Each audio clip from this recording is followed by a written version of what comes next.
Il était une fois un pays imaginaire dans lequel vivaient deux peuples que tout opposait, comme je l'ai dit précédemment.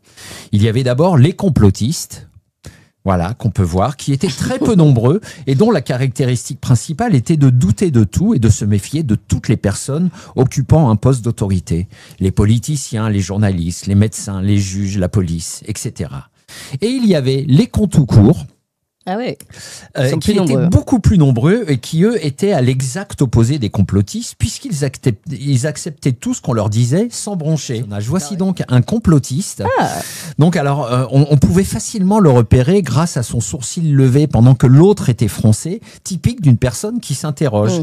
Il se caractérisait également par un petit rictus de la bouche qui voulait dire « on ne la fait pas à moi, je suis pas un lapin de 3 semaines, gardez vos bobards pour vous ». C'est vrai que l'expression est saisissante. N'est-ce pas ? Alors, à l'inverse, voici une image typique d'un con tout court. Donc, on pouvait reconnaître de loin grâce à une espèce de tissu bleu qu'il portait en permanence sur la bouche, car il croyait que ça éloignait les maladies, Clémence. En tout cas, il a l'air tout malheureux, là, le con tout court. Hein. Non, Clémence, c'est une impression due au masque. Voici le con tout court sans son masque.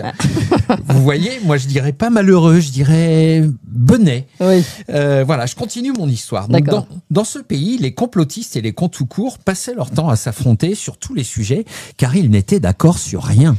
Et lors de ces affrontements, chaque groupe lançait des injonctions que personne n'a jamais réussi à décrypter, mais qui ressemblaient fort à des cris de guerre. Chez les cons tout court, ce cri de guerre ressemblait à un mélange de basque et d'indien et résonnait de manière glaçante.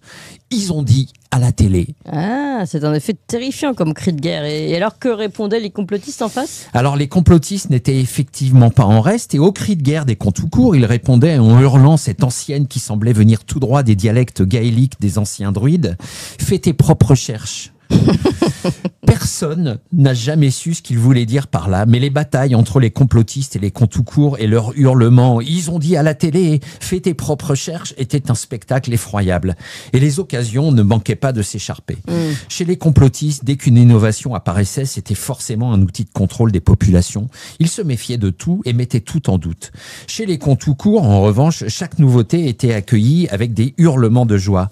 Tous les soirs, ils attendaient que leur chef apparaisse dans une petite lucarne magique pour leur dire quoi faire. Ah, mais ils avaient un chef, alors comment ils le choisissaient ? Alors, par un processus très étrange, une sorte de rituel ancestral connu d'eux seuls. En effet, à intervalles réguliers, ils se réunissaient pour construire un petit barrage. Et une fois que ce barrage était construit, ils désignaient un chef. Et pendant 5 ans, ils devaient écouter religieusement ce chef. Mais alors, que leur disait-il, ce chef ? Oh, il ne parlait pas beaucoup. Des injonctions très simples, un peu comme des ordres. Par exemple, il faut vous vacciner. Ce à quoi une immense clameur répondait « Moi je dis, allons-y ». Mais parfois c'était autre chose, parfois c'était des termes obscurs que la foule semblait comprendre instinctivement. Voiture électrique. Et la foule en transe hurlait « D'accord ». Ou bien le chef hurlait « Poutine méchant ». Du nom de son pire ennemi, ce à quoi la foule des cons tout court, comme hypnotisés, répondait « Méchant Poutine ». C'était très impressionnant. Ah oui, et les complotistes, eux, ils n'avaient pas de chef ? Si, mais alors le gros problème des complotistes, c'est que non seulement ils n'étaient pas nombreux, mais en plus ils avaient plein de chefs et ils n'étaient pas d'accord pour savoir lequel choisir. Alors ça criait « Votez Flippo »,« Votez Flino »,« Votez Flignant ». Parfois même, certains disaient « Votez pas ». Du coup, ils n'arrivaient jamais à se faire entendre, ce qui était très frustrant. Oui, mais les complotistes et les cons tout court n'étaient jamais d'accord sur rien. Non, c'était même à croire qu'ils venaient de planètes différentes parce que non seulement ils n'avaient pas le même avis sur rien, mais ils n'avaient même pas les mêmes lois naturelles. Comment ça ? Eh bien, par exemple, chez les complotistes, on avait une vision galiléenne de la chute libre qui était pour eux la vitesse la plus rapide d'une chute. En revanche, chez les cons tout court, on restait sur la fameuse approche George Bush, du nom de son découvreur, qui disait que la vitesse la plus rapide d'effondrement, c'était quand des étages s'empilaient les uns sur les autres. Ou bien, pour les complotistes, il n'existait que 2 sexes, mâles et femelles, alors que chez les cons tout court, il en existait une ribambelle et on en découvrait des nouveaux tous les jours, un peu comme dans les espèces d'insectes dans la forêt amazonienne. Ou encore, pour les cons tout court, un vaccin servait à protéger sa grand-mère et son voisin. Parfois même, les cons tout court, même bien portants, allaient de leur plein gré s'enfoncer des tournevis géants dans le nez pour vérifier si par hasard ils ne seraient pas malades sans le savoir. Ah oui. Alors que pour les complotistes, un vaccin, ça servait à se protéger soi. Il y avait même certains complotistes qui pensaient que ça ne servait qu'à faire gagner de l'argent à une bande de gros chacals puants. Mais par exemple, ils devraient être d'accord sur le fait qu'il fallait préserver leur terre commune. Oui, tout à fait, Clémence, mais ils n'étaient pas d'accord sur la méthode pour y arriver. En effet, les complotistes considéraient que la Terre allait très bien et qu'il fallait juste arrêter de couper les arbres, parce que les arbres, c'est la vie. Oui. Comme disait l'une de leurs idoles, un certain Dieudonné, la Terre, elle a 4 milliards d'années et tu crois que tu vas la sauver avec 3 éoliennes et du tri sélectif. T'as pas encore compris qu'on se foutait de ta gueule. Mais chez les cons tout court, on avait une autre approche. On croyait en effet que le problème, c'était le carbone.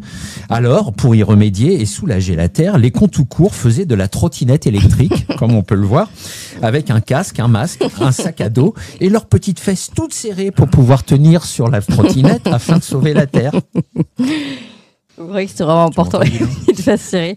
Alors, s'ils étaient tout le temps en guerre, comment se termine votre fable? Excellente question, ma chère Clémence. J'y viens. Un jour, les complotistes et les cons tout court découvrirent une chose qu'ils n'auraient pas pu imaginer.